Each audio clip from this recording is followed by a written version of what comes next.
हरिराम अपनी पत्नी और 2 बच्चों के साथ रहा करता था। उसका एक बेटा आर्यन और बेटी ईशा थी। दोनों भाई बहन में बचपन से ही बहुत प्यार था। वो दोनों साथ में ही मिलजुल कर रहते थे। दोनों भाई बहन की ग्रेजुएशन साथ में पूरी हुई, एक बड़ी कंपनी में नौकरी करने लगे। धीरे धीरे समय बीतता गया। ईशा के लिए घर वाले लड़का देखना शुरू कर देते हैं। काफी खोजबीन के बाद आदित्य नाम का एक अच्छा और शरीफ लड़का मिल जाता है। लड़का तो बड़ा समझदार है और देखने में भी अच्छा लगता है। तुम्हारा क्या कहना है ईशा? ईशा शर्मा जाती है। सबको उसका जवाब मिल जाता है। फिर सबकी रजामंदी से दोनों की शादी हो जाती है। ईशा के ससुराल में उसके सास ससुर नहीं थे, जिसके कारण आते ही घर की सारी जिम्मेदारी उसने उठा ली। छुट्टियों के दिन दोनों जन मिलकर बाहर घूमने जाया करते थे। कुछ समय बाद ईशा ने एक प्यारी सी बच्ची को जन्म दिया। उसके आने से परिवार में खुशियाँ और भी बढ़ गई थी। लेकिन फिर एक दिन आदित्य की अचानक से नौकरी छूट गई और काफी ढूंढने के बाद भी उसे नौकरी नहीं मिली। मुझे तो बहुत चिंता हो रही है जी। अब क्या होगा? घर खर्च चलाने में भी हमें कितनी सेविंग तोड़नी पड़ रही है। अगर ऐसे ही चलता रहे तो हमारा आगे क्या होगा? तुम तो देख रही हो ना ईशा, मैं अपनी पूरी कोशिश कर रहा हूँ कि जल्द से जल्द नौकरी मिल जाए। मैं अपने भाई आर्यन से बात करती हूँ, अब वही हमारी मदद कर सकता है। ईशा अपने भाई को फोन करके सारी बातें बता देती है और कहती है, सच में भाई हम बड़ी परेशानी में हैं। काफी समय से इनकी नौकरी चली गई है, ढूंढने पर भी कहीं मिल नहीं रही है। कोई बात नहीं दीदी, मैं पूरी कोशिश करूँगा कि जीजा जी की नौकरी लग जाए। आप परेशान मत हो। ये कहकर आर्यन फोन रख देता है और अगले दिन बॉस के कैबिन में जाता है, काम के लिए बात करता है। देखो आर्यन, तुम हमारे एक होनहार एम्प्लॉय हो, लेकिन क्या कहूँ, अभी इस वक्त हमारे पास पूरा स्टाफ है। मैं जबरदस्ती किसी को भी भर्ती करके अपने ऊपर बेफिजूल का खर्चा नहीं बढ़ा सकता। कोई बात नहीं सर, मैं कहीं और देख लेता हूँ। फिर आर्यन अपने कई दोस्तों से अपने जीजा जी की नौकरी के लिए बात करता है, लेकिन कहीं भी बात नहीं बन पाती। और आखिर में आर्यन अपनी बहन ईशा को फोन करके कहता है, दीदी मैंने जीजा जी के लिए कई जगह नौकरी देखी, लेकिन कहीं भी बात ही नहीं बन पा रही है और इस समय कहीं नौकरी भी नहीं मिल रही है। अच्छा, मजबूरी में इन्हें छोटा मोटा मजदूरी का काम करना पड़ेगा।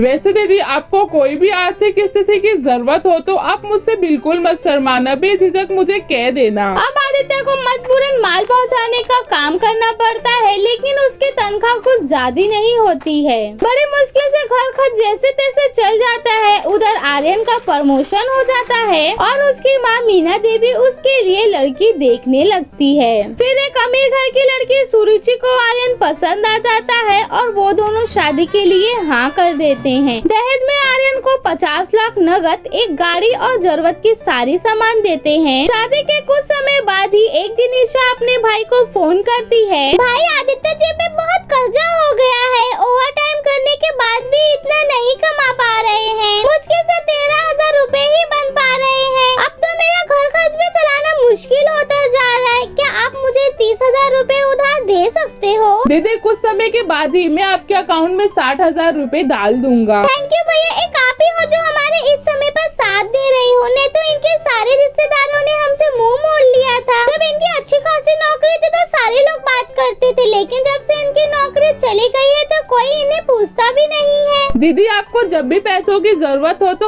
आप मुझे बता देना। आर्यन ये कहकर फोन रख देता है, लेकिन पीछे खड़ी उसकी पत्नी सुरुचि को ये बात अच्छी नहीं लगती है। वो नहीं चाहती थी कि आर्यन दहेज में मिले पैसे या अपनी सैलरी में से पैसे अपनी बहन को दे। फिर वो आर्यन से कलेश करना शुरू कर देती है। अच्छे से जानती हूँ मैं उनको, उनकी नजर हमारे 60 लाख रुपए पे है ना। अपनी जुबान पर लगाम लगाओ। जीजा जी की नौकरी चले जाने के बाद उनके हालात कुछ खराब हो गए हैं, इसलिए वो मुझसे मदद मांग रही है। और अगर इस समय मैंने मदद नहीं किया तो भाई होने का क्या मतलब है? तुम ना सच में बहुत भोले हो। अरे तुम्हें समझ में नहीं आ रहा है, तुम्हारी बहन बस तुम्हें लूट रही है। तुम्हें मेरी बहन के बारे में ये सब बोलने से पहले 4 बार सोचना चाहिए। और हाँ, दहेज में आए पैसे से मैं इनको नहीं दे रहा हूँ, बल्कि अपनी सैलरी में से देता हूँ। अब तुम अपने काम से काम रखो और इन सब में ना ही पड़ो तो बेहतर होगा। आर्यन सुरुचि की बातों को ध्यान नहीं देता है। ऐसे ही कुछ समय बीत जाते हैं। एक दिन ईशा आदित्य के साथ गुड़िया को लेकर अपने अपने मायके आती है।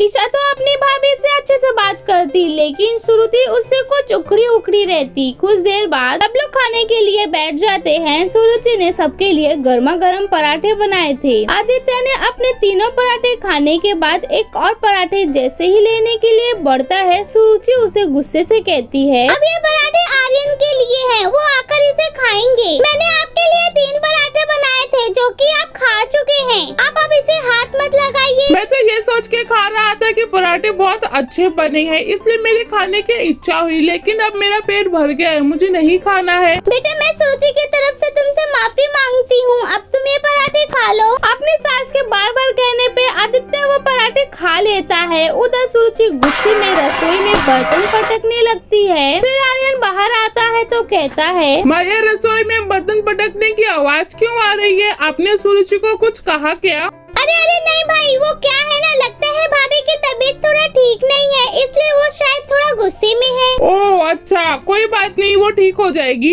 ईशा कोई भी बात आर्यन तक आने नहीं देती, लेकिन सुरुचि की ये बात आदित्य के दिल पर लग चुकी थी और उसने ईशा से वापस घर चलने के लिए कहा। मुझे लगता है कि अब हमें अपने घर वापस चलना चाहिए। ईशा, हमारे यहाँ रहने से सुरुचि का काम बढ़ गया है, चलो हम अपने घर चलते हैं। वो दोनों वापस घर आ गए, लेकिन अब उन्हें समझ में आ गया था कि पैसों की कीमत क्या है, इसलिए अब वो दोनों दिन रात मेहनत करके नौकरी ढूंढ लेते हैं। अब उन्हें बड़ी कंपनी में नौकरी भी मिल गई। अब आदित्य के साथ ईशा भी नौकरी करने लगी और अब वो दोनों भी अपना जीवन खुशी से जीने लगे। अब आदित्य को इतना पता चल गया था कि इंसान से ज्यादा पैसों की कदर होती है। आपकी क्या राय है इस कहानी पे? अगर आपको हमारी वीडियो अच्छी लगी हो तो लाइक, शेयर, सब्सक्राइब।